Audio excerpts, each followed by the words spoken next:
Hey guys, welcome to our home. Come on in.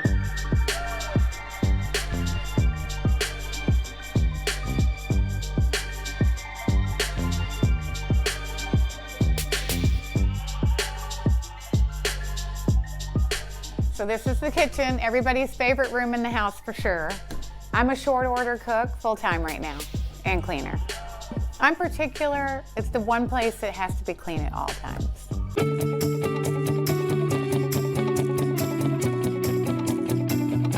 It's a bootleg jersey that I somehow came up with as a family gift to Jim for what we consider was his 1,000th win. We as a family consider that. And so I had all the people part of that win and that day and that staff sign this. So there's some really special signatures on this, including our late great Kelly Subert and Mike Hopkins, who was with us, and we missed, but he's doing great. And so I'll catch Jim reading some of these periodically. Again. So the Easter Bunny brought Legos. Yeah, the Easter Bunny did make a visit here. And then this was completed very recently, and it's pretty awesome of the dome. It's really amazing. Buddy did this all by himself. This is Weenie Dog. He's been with us since before, maybe when Jimmy was born. A very long time, 22 years, let's say. We got him glasses because we say he looks like Jim. And then this is something Nike did of a few coaches, and Jim was one of them. I think it's so cute with the mustache. So this is what I guess he would look like if he grew a mustache. Let's hope this doesn't happen. Just a lot of great stuff in here. I guess if you're around for 40-some years, you're going to get some of this stuff here. These are all the rings, the national championship ring, which is actually small. The world champion rings these are big rings. You can't wear these rings; they're so heavy. But they're nice to look at. Proud to have won them. My mother played basketball. She was a star player in high school. She was the best of the older Boeheims in basketball. Best one, Father of the Year. I'm not sure how I got that, but some organization gives that out. That was it. Father of the Year. I don't know if my kids would agree with that one ever, but good memories in here. I think my favorite thing is in this room in here. The case of all of his glasses throughout his career. And I mean, if you put these on, it's like you can't see a thing. Like he couldn't see anything. Like I can't see anything. I can't see how many fingers you're holding up or anything. So I think these are definitely pretty funny to look at. Oops.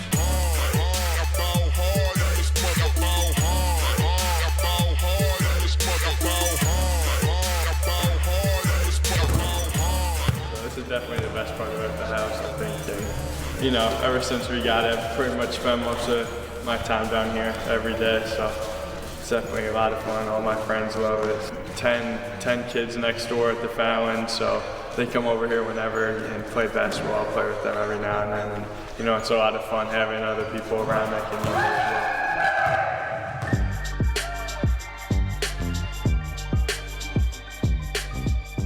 But we have a house that if they want to eat anywhere in the house, they can. There's no limits, and that's what we wanted here, to be a real livable, comfy house.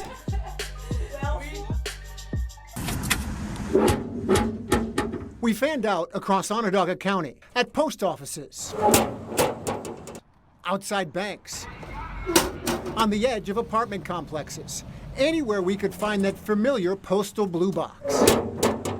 Suburban neighborhoods, rural crossroads, city intersections. We even put them directly in the hands. What's your name? Morgan. Morgan. Nice to meet you. Appreciate it. No problem. Of the letter carriers. When you heard we were doing a story like this, what was your thought? Good. You know, this is because I believe in two things. I believe that our system does work as it is now, but I also believe that if it didn't, I want to find out now. We stuffed 100 standard business envelopes with a copy of a sample election ballot. We addressed them to our own P.O. box. We numbered them and tracked where we dropped each in the mail. We made sure they all had the correct postage to reach their destination. And nearly all of them did, 99 out of 100. Before we talk about the exceptions, we took our test results to the commissioners of the Board of Elections. In other words, the U.S. mail works. And does that surprise you? No, it doesn't. The U.S. mail does work. And in addition, election mail has the election mail seal on it, which is under theory and under law, they're supposed to treat even with more haste than they do a regular piece of mail. So it should come in quicker. Our test P.O. box did receive a medical bill that was supposed to reach a person with a P.O. box number similar to ours. And what about that one missing envelope? It was number 86 out of 100. We mailed it in the Village Green blue box in the town of Van Buren. We have the U.S. Postal Service working to uncover the fate of that one piece, that one envelope that just might represent that one vote that decides a race on Election Day. Your reign of terror is over.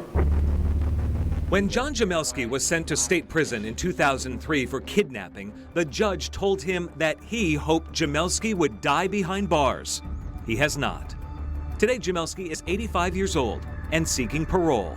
The victims of this man can now try to heal. One of the people lining up against his release is attorney Charles Bonner, who represents Jamelski's fifth and final victim, the one that got away. She is living daily with nightmares, and she's living nightly with the dreams and the depression of being chased by dogs and being hunted by this man. She's suffering. Even though it's been 18 years, she's still living in the same hell as if she were still captured down there in that prison, in the dungeon at Jamelski's house. And frankly, she will never escape that experience. Bonner is joined in his forceful objection to Jamelski's parole by Onondaga County District Attorney Bill Fitzpatrick. People say, what's the strangest case you ever prosecuted? It was John Jamelski.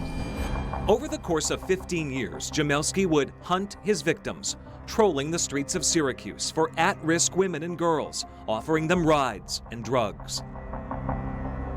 They'd wake up in his homemade dungeon, a bunker he built, telling his neighbors he was creating a bomb shelter. Jamelski collected women, each of his 5 victims a different race or ethnicity. They filled his sexual appetite, he revealed after his arrest, because cancer made sex with his wife impossible.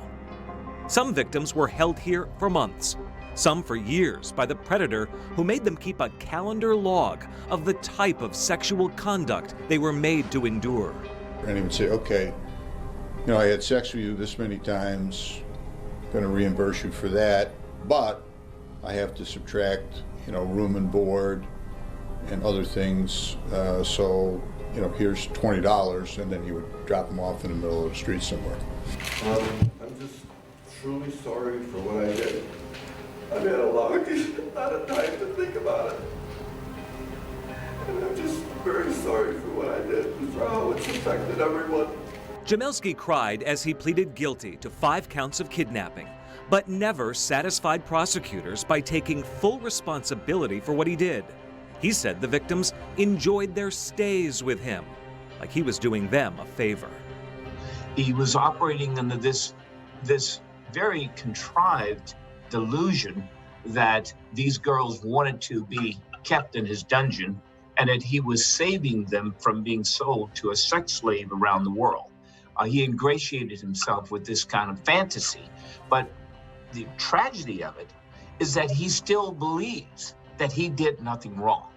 He still denies that he is absolutely an evil man, just as the sentencing judge characterized him. He said that you're an evil man, you're a kidnapper, and you're a rapist.